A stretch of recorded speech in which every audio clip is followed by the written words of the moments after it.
Seminário debate na Assembleia a qualidade da alfabetização na rede pública de ensino. Centro de Cooperação Técnica do Interior faz a entrega do novo regimento interno da Câmara e da nova lei orgânica do município de Apuí. E na edição do Alean Notícias de hoje você também vai ver. CPI da telefonia chega a Iranduba e em audiência pública a população aponta os principais problemas do sistema. E ainda, jornalista da TV Assembleia Priscila Sena está entre as 5 finalistas do Prêmio Milton Cordeiro na categoria Telejornalismo com a matéria sobre a exploração da silvinita, o ouro amazonense. Boa noite. No dia em que se comemora a alfabetização no Brasil, foi dado um importante passo para a melhoria da qualidade de ensino das escolas da rede pública do Amazonas. Com o tema Alfabetização, aqui temos e aqui queremos, um seminário debateu o assunto com autoridades ligadas ao setor. A iniciativa das discussões foi do presidente da Comissão de Educação da Assembleia, deputado Sidney Leite. Com professores e representantes de órgãos ligados à educação, o objetivo do seminário foi discutir questões relacionadas à alfabetização. Pontos fundamentais para superar desafios do aprendizado foram levantados pelos participantes. Esse debate é um marco inicial para que nós possamos trabalhar políticas e reafirmar um pacto, já que nós vamos ter aí a discussão do Plano Estadual de Educação, para nós enfrentarmos o desafio e garantir a alfabetização das nossas crianças na idade certa. E o outro é enfrentar o desafio de inúmeros analfabetos em fase adulta que ainda temos no estado do Amazonas. Para o presidente da Comissão de Educação da Assembleia, deputado Sidney Leite, o levantamento do Ministério da Educação, que indica que 36% dos jovens são analfabetos funcionais, é uma prova de que medidas precisam ser tomadas. O índice de crianças em idade séria e crianças que ainda não sabem ler e escrever de forma correta é muito alto. E isso nos preocupa. Por isso esse debate. Por isso a preocupação.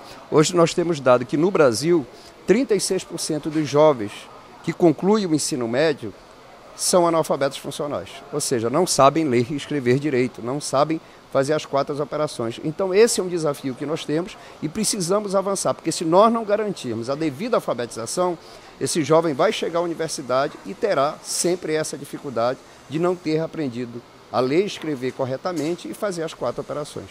A vereadora Terezinha Ruiz ressaltou a importância de se cobrar dos representantes políticos ações que visem melhorar a educação.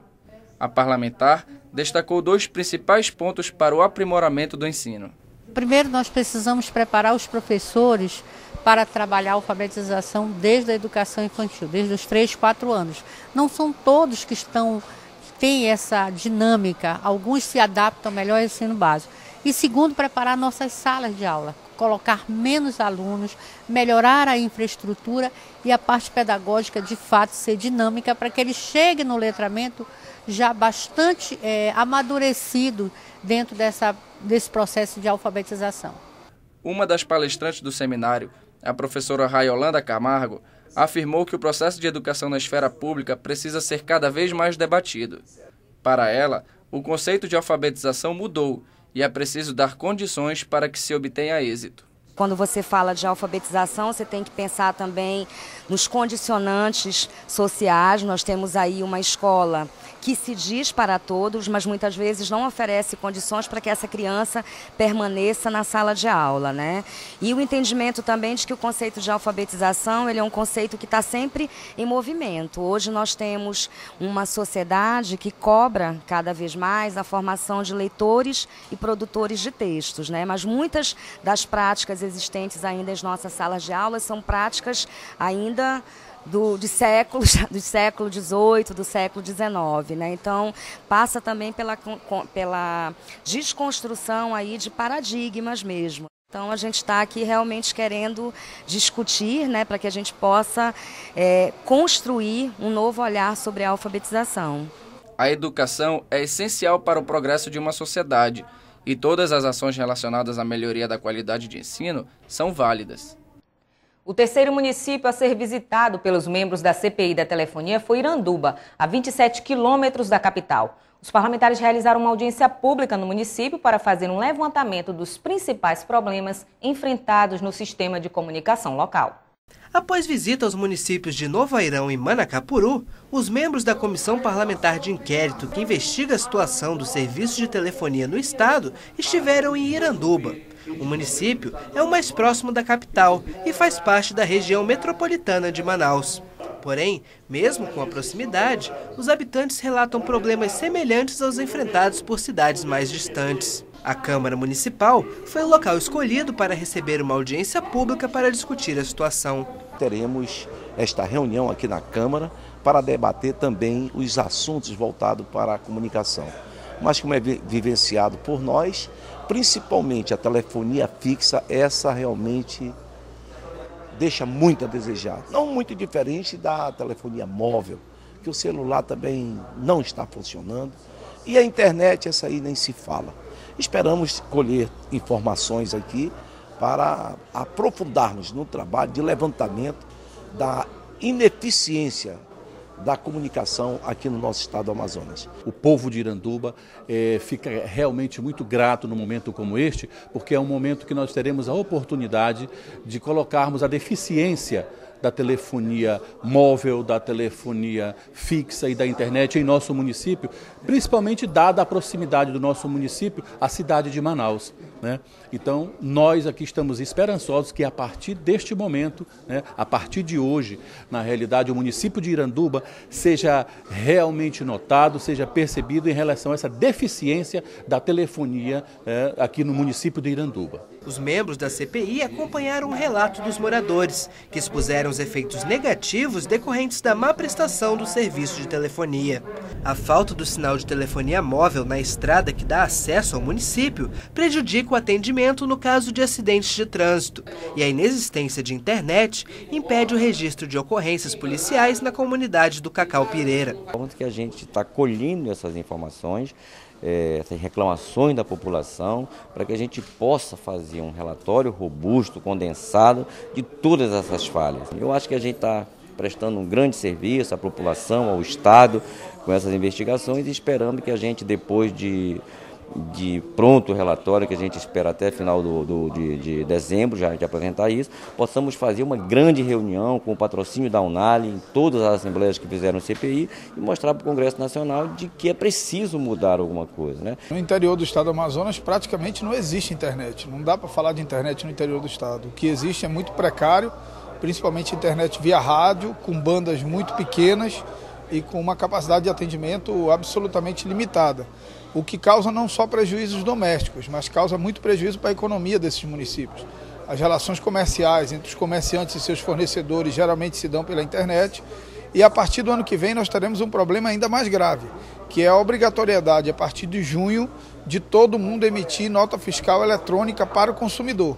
Como emitir nota fiscal eletrônica para o consumidor sem internet? Os irandubenses também denunciaram a falta de telefonia fixa nas comunidades rurais do município, contrariando a legislação. Comunidades onde tem posto de saúde, onde tem escola, comunidade de área indígena tem que ter telefone público. E a grande maioria das comunidades não tem. E comunidade acima de 100 habitantes. Por outro lado, e eu tenho recebido inúmeras denúncias em relação a isso, as comunidades ficam 60, 70 dias sem o serviço de telefonia, porque dá problema e a empresa não faz manutenção. E o que a legislação determina? Que deu problema, em até 5 dias a empresa tem que manter esse telefone funcionando. Os dados coletados durante a audiência pública farão parte do relatório da CPI, e os habitantes que prestaram depoimentos irão figurar como testemunhas. O prefeito de Iranduba, Schnaik Medeiros, afirma que o Executivo Municipal irá fornecer mais informações para embasar o relatório final da CPI. O presidente da Comissão Parlamentar de Inquérito, deputado Marcos Rota, afirma que a coleta de informações do interior do estado é fundamental para o sucesso da CPI. Nós estamos percorrendo o maior número de municípios possível para ouvirmos os representantes dos municípios, as nossas autoridades, as comunidades de uma maneira geral, a prefeitura, representantes, lideranças e principalmente os consumidores. Eu acho que é a maneira que nós encontramos da CPI para que juntos a gente possa ter o maior número de informações possível para que possam essas informações subsidiar os nossos relatórios. A próxima audiência será realizada no dia 19 de setembro, no município de Careiro Castanho, e deve reunir também os habitantes dos municípios próximos para debater a questão.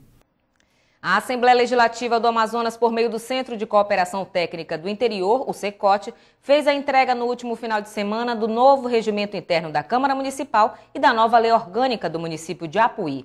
Os documentos foram totalmente revisados e atualizados de acordo com a Constituição Federal e a Carta Magna do Estado. O objetivo é modernizar e dinamizar o Legislativo Municipal. Em sessão solene no plenário Luiz Carlos Caetano dos Santos, na Câmara Municipal de Apuí, o Centro de Cooperação Técnica do Interior, CECOT, entregou a nova Lei Orgânica de Apuí e o novo regimento interno da Câmara Municipal.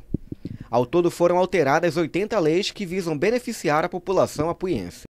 Os deputados Cabo Maciel e Luiz Castro representaram a Assembleia durante o evento. As autoridades ressaltaram a importância desse tipo de trabalho realizado pelo CECOT. Com certeza vai trazer uma nova dinâmica, né? Que essa reformulação ela dá suporte para os nossos projetos, para os nossos trabalhos. O CECOT hoje, criado pela Assembleia, dá esse suporte jurídico, dá essa sustentabilidade e Apuí faz história hoje aqui na Câmara Municipal. A população ganha, o Executivo ganha, o Legislativo ganha. O deputado estadual Luiz Castro destacou o caráter constitucional dos novos documentos. O objetivo é levar benefícios à população de Apuí.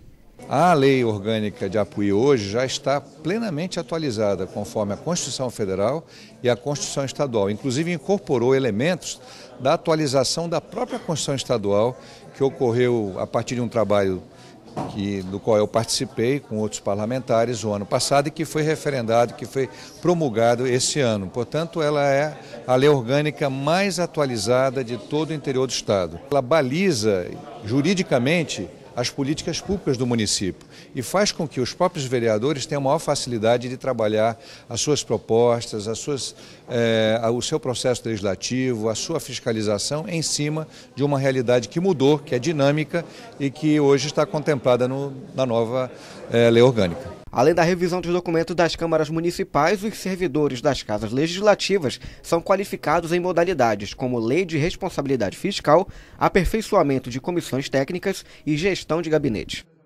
Possibilitar a conquista de mais espaços pelas mulheres nos locais onde se tomam decisões para o país. Essa foi a principal temática do Congresso das Mulheres de Carreira Jurídica. A deputada Conceição Sampaio participou do evento, que também contou com a presença da ministra do Superior Tribunal de Justiça, Eliana Calmon. A palavra empoderar tem se tornado frequente em diversas discussões. Ela se trata de conquista de espaços, principalmente no sistema dos três poderes, onde se direcionam os rumos para o país. Visando discutir o empoderamento das mulheres e formas de combater as desigualdades de gênero, foi realizado em Manaus o 21º Congresso Nacional das Mulheres de Carreira Jurídica. O evento acontece anualmente, mas desde 2005 Manaus não sediava esse encontro. E para a edição deste ano, mais de 200 mulheres se inscreveram, entre magistradas, promotoras e advogadas de todo o Brasil. A ministra do Superior Tribunal de Justiça, Eliana Calmon, tratou sobre o tema principal do evento durante palestra ministrada. A questão do empoderamento da mulher é uma questão que a ONU tomou para si. A partir de 2011, ela criou exatamente um movimento onde ela está estudando para alavancar o empoderamento da mulher, que é exatamente a incursão das mulheres nos espaços onde são tomadas decisões. Para a presidente da Comissão Amazonense da Associação Brasileira das Mulheres de Carreira Jurídica, Gláucia Soares, que organizou o evento, os debates realizados contribuem para o aprimoramento de quem trabalha na área jurídica. As conferências estão realmente trazendo contribuições maravilhosas, né, com experiências, com conhecimento de pessoas que têm essa cátedra, esse gabarito, esse elevado conhecimento jurídico e que nós estamos podendo compartilhar dessas reflexões com a questão da mulher nesse nosso cenário brasileiro, né, essas conquistas, esses avanços. A deputada Conceição Sampaio esteve presente no Congresso e falou da importância do Poder Legislativo acompanhar as ações do Judiciário. Nós entendemos essa boa relação que é prevista na República, justamente. Os poderes são independentes, mas precisam serem harmônicos. E nós estamos aqui justamente, primeiro, para reconhecer o trabalho do Poder Judiciário, para reconhecer o trabalho da Associação Brasileira de Mulheres de Carreira Jurídica, na pessoa da desembargadora Liana Mendonça. Na ocasião, a parlamentar lembrou ainda os desafios que a mulher enfrenta para ganhar mais espaço na política. A classe política e a população brasileira estão na expectativa do voto do ministro Celso de Mello, que vai decidir se haverá um novo julgamento do mensalão.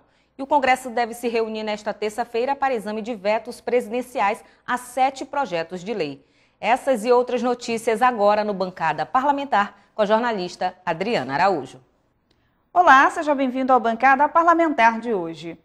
O julgamento dos recursos apresentados pelos condenados no processo do mensalão gerou discussão no Senado Federal. Se os embargos infringentes forem aceitos, os condenados terão direito a um novo julgamento. Até agora, 5 ministros do Supremo Tribunal Federal acataram os recursos e 5 ministros votaram contra, ficando para a próxima quarta-feira o voto de desempate do ministro Celso de Mello. Como no ano passado ele defendeu a validade desse tipo de recurso, muitos acreditam que o ministro será favorável a um novo julgamento. Para a senadora Ana Amélia, do PP do Rio Grande do Sul, o resultado afetará a confiança dos brasileiros na justiça. Ana Amélia disse esperar que o STF confirme que as manifestações das ruas não foram em vão. Espera-se justiça, realidade, franqueza, transparência. O Brasil e o mundo estão atentos a esta grande e complexa questão, afirmou a senadora. Pedro Tax, do PDT do Mato Grosso, avaliou que o fato de terem sido condenados por unanimidade pelo STF torna inconstitucional a adoção do duplo grau de jurisdição.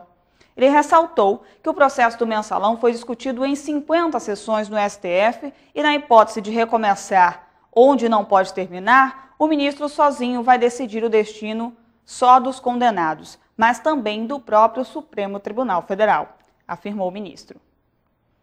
Em parte ao discurso da senadora Vanessa Graziotin, do PCdoB, sobre as reservas de silvinita existentes no Amazonas, o senador Eduardo Braga disse em discurso no Senado que o Brasil gasta anualmente 8 bilhões de reais comprando potássio do exterior para abastecer a economia nacional. Segundo o senador, com a possibilidade de transformar silvinita em potássio, o Brasil seria autossuficiente, por exemplo, na área de fertilizantes para o agronegócio, que tem o potássio como um dos seus principais componentes. De acordo com Braga, a exploração das reservas de silvinita no Amazonas abriria uma janela de oportunidades para a indústria de transformação no estado.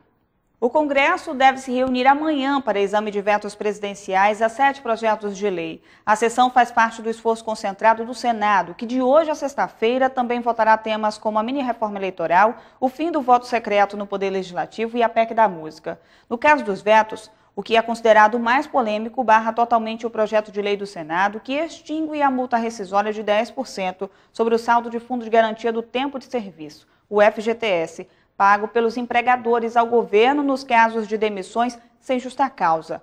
Na semana passada, em visita ao presidente do Senado e do Congresso, Renan Calheiros, a ministra das Relações Institucionais, Deli Salvati, disse estar confiante na manutenção dos vetos presidenciais. A possibilidade de derrubada do veto à PEC 198 de 2007 é o que mais preocupa o Executivo. O governo alega que a extinção da cobrança geraria impacto superior a 3 bilhões de reais por ano no FGTS, com a consequente diminuição de investimentos e programas sociais e de infraestrutura. E vai à sanção presidencial o projeto de lei de conversão resultante na medida provisória que concede incentivos tributários aos produtores de etanol e à indústria química. O projeto foi aprovado com 2 emendas apresentadas pelo senador Eduardo Braga para prorrogar os incentivos fiscais previstos em lei. Entre outros itens, as leis garantem isenção de 75% do imposto de renda de setores da economia considerados prioritários para o desenvolvimento regional nas áreas de atuação da Superintendência de Desenvolvimento da Amazônia, a SUDAM, e prorroga a vigência de projetos que estimulem a produção de bens que usem produtos regionais nas áreas de abrangência da Amazônia Ocidental e da Zona Franca de Manaus. Com a prorrogação, um dos principais setores beneficiados será o de concentrado de bebidas, que tem isenção de imposto sobre produtos industrializados, o IPI, com prazo válido até dezembro do próximo ano. E o Bancada Parlamentar de hoje fica por aqui, mas na próxima semana eu volto com mais informações sobre o cenário político do Amazonas e também do Brasil. Eu espero você. Até lá! Médicos estrangeiros passam por capacitação em Manaus e mais. Silvinita, o ouro amazonense. Jornalista da TV Assembleia, finalista no Prêmio Milton Cordeiro de Jornalismo 2013 com a matéria que trata da exploração do minério. Essas e outras notícias no próximo bloco. Em casa, no carro ou no trabalho, você também pode acompanhar as atividades da Assembleia Legislativa através da Rádio Ali. Sintonize na FM 106,9 e não deixe de saber sobre projetos de lei, agendas e outros assuntos da Casa Legislativa Amazonense. Assembleia Legislativa do Amazonas, cuidando da nossa gente. 74 médicos estrangeiros do programa Mais Médicos passam por treinamento em Manaus. Eles vão atuar no interior e na capital. Iniciou nesta segunda-feira, na Fundação de Medicina Tropical, o treinamento dos médicos estrangeiros que irão atuar na capital e no interior do estado, pelo programa Mais Médicos do Governo Federal. O treinamento é promovido pelo Governo do Amazonas por meio da Secretaria Estadual de Saúde, em parceria com a Prefeitura de Manaus. O objetivo é atualizar os profissionais sobre os aspectos da saúde na região, principalmente no que se refere às questões epidemiológicas das doenças infectoparasitárias e tropicais. O governo do estado do Amazonas resolveu fazer uma programação para que esses médicos, durante 2 semanas aqui na Fundação de Medicina Tropical, façam uma revisão e atualização das principais doenças que nós temos aqui no Amazonas, incluindo malária, leishmanioses, as hepatites como um todo, a revisão dos esquemas de vacinação, e com isso nós possamos ter o melhor proveito do trabalho desses médicos dos municípios do interior. Os 74 médicos desembarcaram no último domingo em Manaus. Do total, 61 são cubanos e os demais de países como Portugal, Espanha, Uruguai, Bolívia e Peru, além de médicos brasileiros que se formaram no exterior. Esta brasileira estudou medicina da família e comunitária em Cuba e foi selecionada para atuar em Parintins. Eu espero que o que eu aprendi lá em Cuba possa realmente favorecer e ajudar realmente a população daqui da região da Amazônia que realmente necessita e que necessita de cuidados. Para este médico português, o Amazonas será mais um desafio. Todo desafio, o mais importante é saberlo superar e esse, en estos momentos, é nosso objetivo. Tentar mostrar com factos aquilo que somos capazes de fazer. Os profissionais serão distribuídos por 34 municípios do Amazonas, incluindo Manaus. E uma pesquisa nacional de saúde vai traçar um diagnóstico do setor no Brasil. Exames laboratoriais serão realizados em todas as regiões do país. O resultado permitirá uma avaliação mais ampla e um melhor planejamento das ações estratégicas e políticas públicas. A primeira parte da pesquisa começou no dia 12 de agosto com a realização de entrevistas sobre doenças e medidas antropométricas, incluindo pressão arterial. No que consiste a parte de laboratório, o estudo será feito por meio de uma parceria entre o IBGE, o Ministério da Saúde e o Hospital Sírio-Libanês. O objetivo é avaliar a incidência de doenças como diabetes, hipertensão, anemia, colesterol alto, obesidade, dengue, entre outras. Quando nós temos um levantamento, um diagnóstico das condições de saúde do povo brasileiro de forma, vamos dizer assim, preventiva, eu consigo trabalhar políticas públicas voltadas para a saúde que fazem com que estes eventuais ou possíveis pacientes do futuro que eles não adoeçam. De acordo com o assessor médico para infectologia do renomado Instituto Fleury Medicina e Saúde, Celso Granato, o resultado do cruzamento dos dados permitirá um encaminhamento correto com ações preventivas do modo de vida da população e de sua saúde. O deputado Vicente Lopes reiterou a importância de se fazer essa ampla pesquisa da saúde do brasileiro. À medida que nós identificamos aqueles possíveis pacientes que poderão desenvolver uma doença no futuro, e quando nós começamos, quando eu falo nós, eu estou falando do Estado, o Ministério da Saúde, atua para evitar esta doença, nós estamos tirando dos leitos hospitalares e estamos tirando pessoas que poderiam sair do INSS por uma aposentadoria por invalidez ou até mesmo por auxílio-doença para a sua vida de trabalho normal. Para Vicente Lopes, o Brasil abre os olhos e começa a priorizar a medicina preventiva. O Brasil começa a fazer algo que os outros países já fazem há mais de um século, que é exatamente priorizar não a saúde curativa, mas a saúde preventiva, ou seja, é muito melhor, é muito mais barato, é muito mais grandioso se prevenir a doença do que você tratar. O Ministério da Saúde é responsável por coordenar todas as ações da pesquisa, desde a concepção aos temas a serem levantados. A pesquisa é importante para o futuro das políticas públicas de saúde. A Assembleia Legislativa do Amazonas cedia a segunda edição do Fórum Evangélico Nacional. Durante o encontro, que teve a participação do deputado Francisco Souza, a descriminalização das drogas, o aborto e os desafios da igreja na sociedade moderna foram temas discutidos. Contando com a participação de 20 pessoas, o Fórum Evangélico Nacional de Ação Social e Política, a FENASP, foi realizada durante o último final de semana na sede da Assembleia Legislativa. O evento reuniu diversas lideranças religiosas para debater assuntos de temas relevantes à sociedade. O coordenador nacional do FENASP, deputado pelo PSC de Sergipe, Antônio dos Santos, explica um pouco mais sobre o fórum. É o segundo congresso realizado aqui em Manaus e ele traz mais informações sobre as estratégias e a importância do parlamentar evangélico atuar diretamente nos parlamentos. O deputado amazonense Francisco Souza explica os motivos de apoiar a realização do evento na Assembleia Legislativa. O FENASP tem o objetivo de alcançar a sociedade e fazer com que a sociedade participe de debates que têm a ver com o nosso dia a dia, focando sempre a família, que é a célula máter da sociedade. O presidente nacional do Fórum falou como os temas são escolhidos para o debate. Você vê os índices tão altos de pedofilia, de abuso sexual infantil, toda essas problemáticas que envolvem a sociedade acaba refletindo diretamente na família, ou seja, a família sendo afetada, a sociedade está afetada.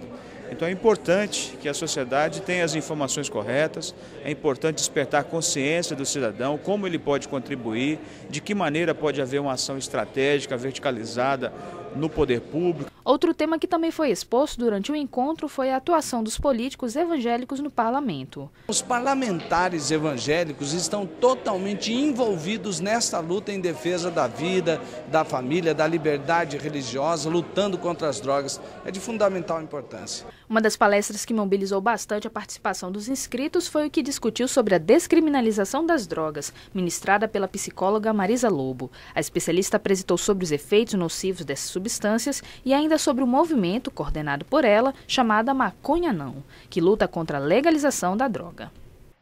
Ouro Amazonense, um novo polo de desenvolvimento para o Estado. Apostando neste tema, a jornalista Priscila Sena, da TV Assembleia, está entre as 5 finalistas do Prêmio Milton Cordeiro de Jornalismo 2013. É a primeira vez que a TV Legislativa participa de uma premiação.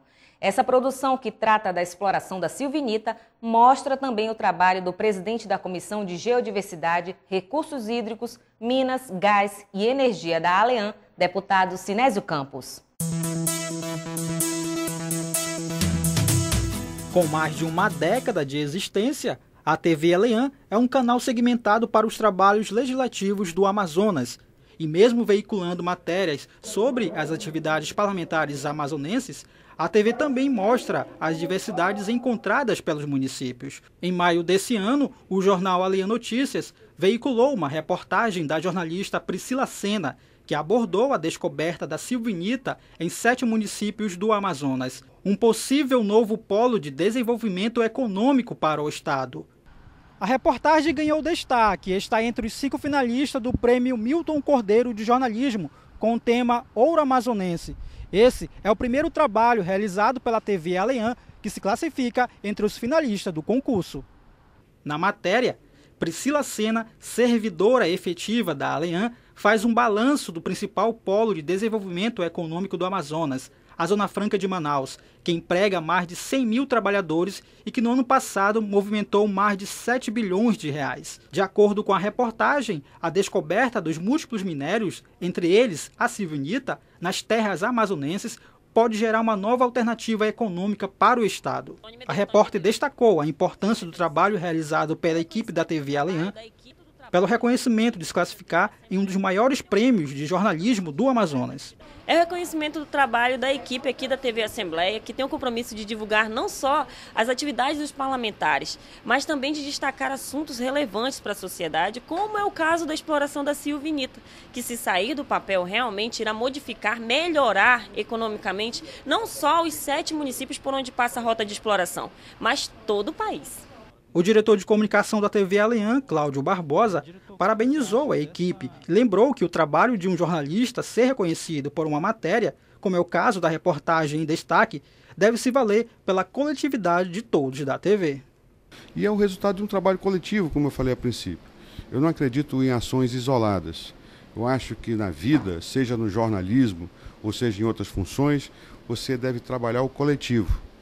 Da nossa área, na comunicação principalmente, eu que tive a experiência de passar em jornais e por emissora de TV, eu sempre procurei fazer do trabalho em grupo a melhor forma de atingir o objetivo. Então eu acho que eu aproveito o momento para dar os parabéns à equipe que está selecionada. Estou torcendo pelo resultado, mas independente disso, eu acho que já é o motivo de comemorarmos e estarmos entre os melhores. A premiação ocorrerá na próxima sexta-feira, na última noite do 19º Seminário Telejornalismo da Amazônia, promovido pela Fundação Rede Amazônica, no Auditório Estúdio 5, bairro Japim, Zona Sul de Manaus. E a confirmação da existência da silvinita em 7 municípios do estado movimentou as discussões no primeiro semestre deste ano. Em audiências públicas, a população foi orientada sobre os impactos ambientais e os benefícios sociais e econômicos da exploração do minério. É o que você vai rever agora na matéria de Priscila Sena, exibida no dia 3 de maio aqui no Alean Notícias e que está concorrendo ao prêmio.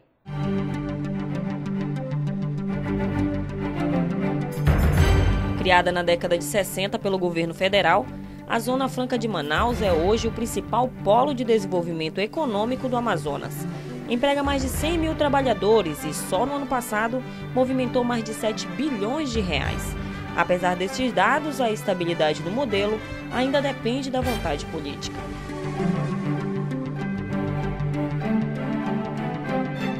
Mas é do solo que pode surgir uma nova alternativa econômica para o estado. Pesquisas realizadas desde 2007 por uma empresa de potássio do Brasil constataram que na região da Bacia Amazônica haviam múltiplas jazidas do minério. O primeiro sinal foi no município de Altazes, a 161 quilômetros de Manaus. O resultado da pesquisa foi anunciado em 2010, o que motivou uma série de discussões no setor e muitas dúvidas da população. Mas afinal, para que serve o potássio? O senhor sabe o que é o potássio? Não, sei não. Eu não sei não. A explicação é simples e está ligada diretamente ao setor primário. O potássio é um mineral, dos mais importantes para a agricultura. Existem 6 minerais considerados macronutrientes, que são nitrogênio, fósforo, o potássio, cálcio, magnésio e enxofre. Esses são os macros, aquele que a planta necessita em maior quantidade. O nosso solo, de um modo geral, do Amazonas, ele é deficiente em potássio. Nós necessitamos para suprir as necessidades de qualquer planta, em qualquer lugar do mundo. Tem uma função muito importante, que poucas pessoas sabem, só as ligadas ao setor.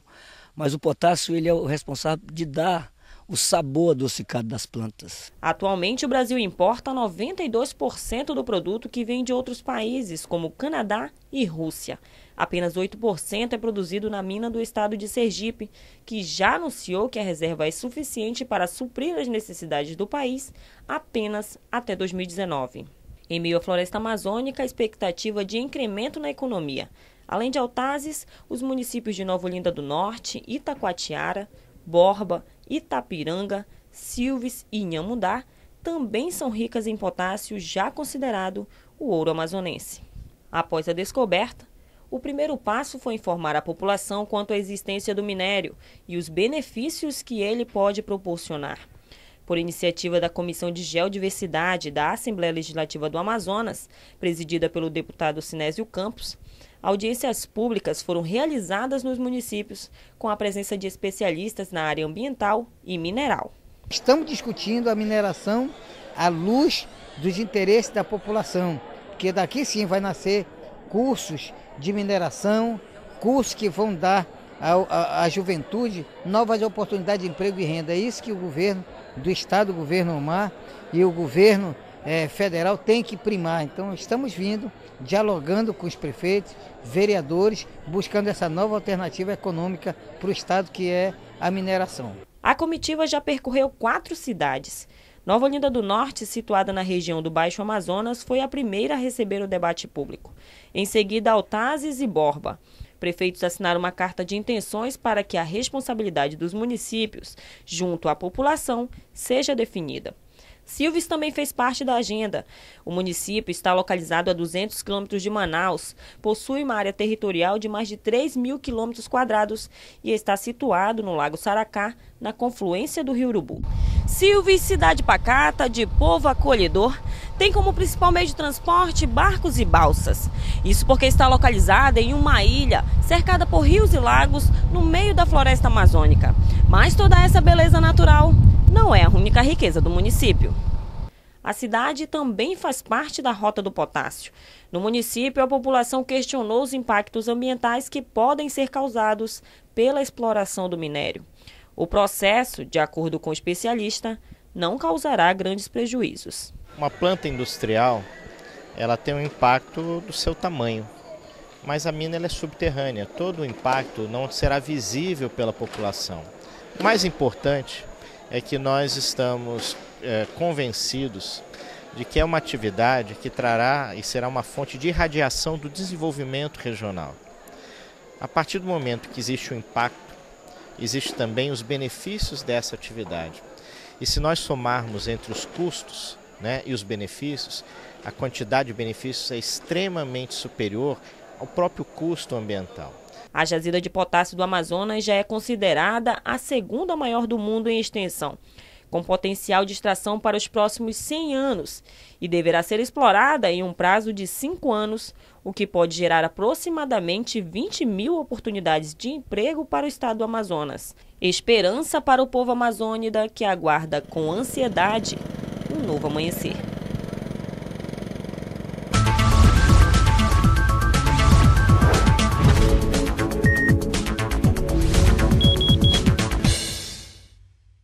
No Conecte-se de hoje, você vai conhecer o canal de saúde e bem-estar da EMS Genéricos. Conecte-se!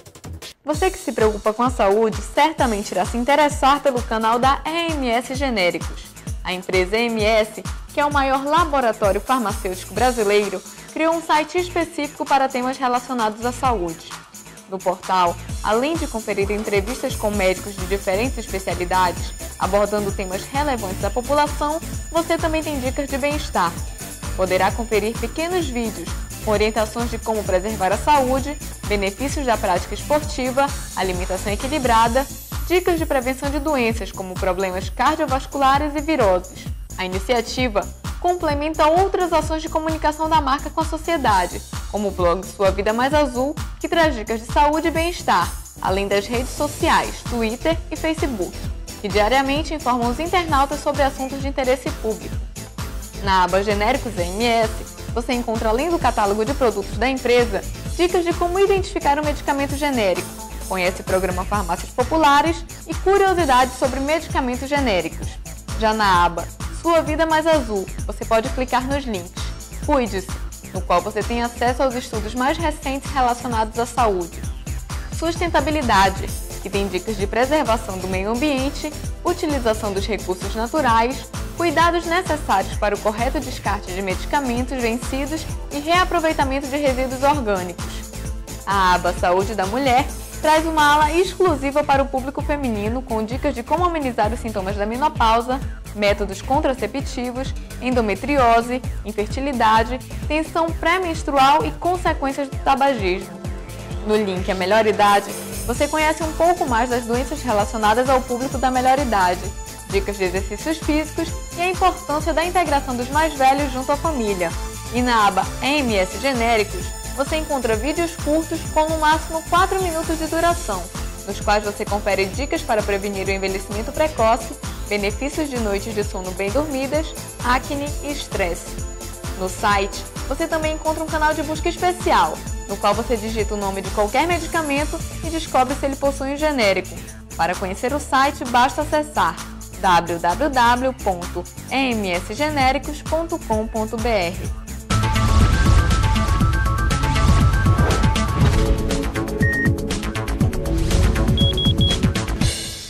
E confira agora a nossa agenda parlamentar. Dia 17 de setembro, os deputados Vicente Lopes e Orlando Cidade realizam sessão de tempo por ocasião do Dia do Médico, às 11 horas da manhã, no plenário Rui Araújo.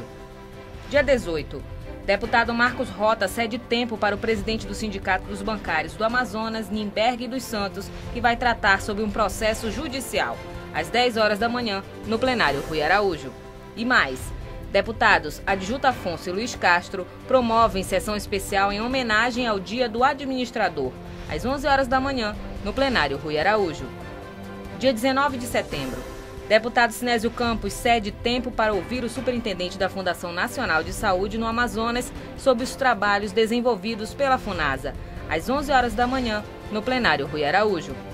Dia 20, deputado Sinésio Campos promove sessão especial em homenagem aos 10 anos do projeto Barco Pai, no estado do Amazonas, às 10 horas da manhã, no plenário Rui Araújo.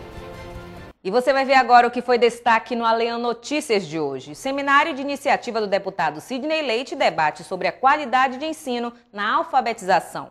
CPI da Telefonia realiza audiência pública em Iranduba. E ainda, jornalista Priscila Sena da TV Assembleia é finalista no prêmio Milton Cordeiro de Jornalismo com a matéria sobre a exploração da silvinita. E nós ficamos por aqui. Para sugestões de reportagem, tvalean@alean.gov.br. Mais informações sobre a atuação parlamentar, acesse o site da Assembleia e nossas redes sociais. Esta edição também estará disponível no YouTube no canal Alean. Uma ótima noite para você e até amanhã.